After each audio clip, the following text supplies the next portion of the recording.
Hi, Chester Elton here with the recommendation for my weekend book club. You know, Clayton Christensen recently passed away, and I know a lot of you followed his work, and maybe some of you were even his students. A lovely tribute was written by my good friend Whitney Johnson about his life and the impact that she had on him. Well, he wrote a wonderful book called How Will You Measure Your Life? It's a New York Times bestseller, and it's very thought-provoking. Not a long book, but a very intense book.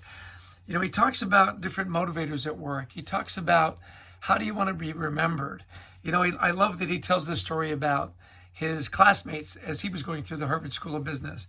And when they entered in, they all had this noble cause. They wanted to change the world. And then they graduated with a bunch of debt, and they took jobs for money, and they started to pay off their debts. And of course, that was just going to be a temporary thing. Well, they kind of got hooked on the money, and then the noble cause kind of faded. And he said it was really interesting how along the way, it was easy to lose track of what was really important.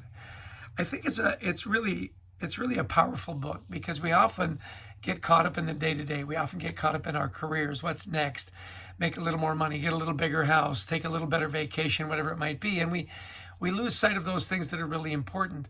And I'm often reminded of 7 Habits, you know, where he would say on our deathbeds, I don't think many of us say, I wish I'd spent more time at work.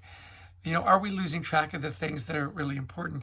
He tells a really cute story about building a treehouse for his kids and how much fun it was to build the house and make the last little bits of saws. He'd let the kids hammer in the last couple of nails.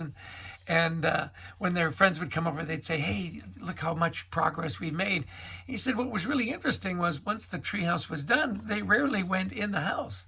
So it wasn't the destination that was important. And that's what we kind of think as business people, get the job done.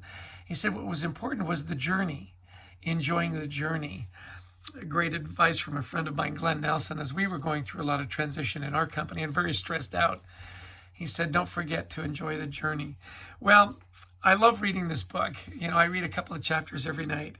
It makes you think. It makes you put things in perspective from a man who lived a wonderful life of success and service, great family man. He figured it out. And he won't tell you what to think. He'll tell you how to think. And he'll make you think. One last thing he says, if you really want to impact people, be a manager. You've got a lot of people that are reporting to you for 8 to 10 hours a day, and the impact you have on their lives can be tremendous. Are you sending them home happy and fulfilled and excited to come back to work? Or have you browbeaten them down to the point where it's just a job and I'm just doing it for the money?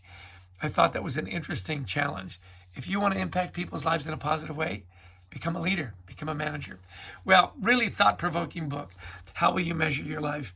I have to put in a shameless plug for our new book, Leading with Gratitude, that's coming out just in a couple of weeks. You know, I'm grateful for all these other authors, particularly at this time, Clayton Christensen, that made me pause and think and realize how grateful I am to be able to do what I do, to have the family I have. Leading with Gratitude, I think, plays a large role in really a fulfilling career. Well, I hope you'll take a look. I hope you'll pick up a copy. Good books make you think, and this book will make you think. Have a great weekend. Cheers.